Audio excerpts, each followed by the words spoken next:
sa usapan yun, di ba, tay? Kasi, ayun, si Miles nag-aantay na doon. Tsaka nakapag-usap na rin kami kung paano namin ibabalik yung content namin, kung paano ulit kami magpapakilig. Kaya, bakit po ganun? Ba't hindi siya ibabalik? Hindi na po pala mangyayari yun kasi ipopostpone po yung pagbalik sa original love team po namin. Tsaka tay, sana isipin niyo rin po yung mga nararamdaman po namin lahat. Hindi lang po lagi sa mga desisyon, pero syempre po kami rin po sana isipin niyo. Kung kailan babalik yung jersey, sabay masisira pa.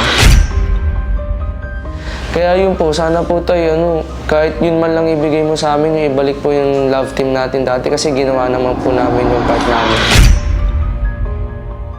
Wala tayo, di po payag, di po ka-agree. Sorry po.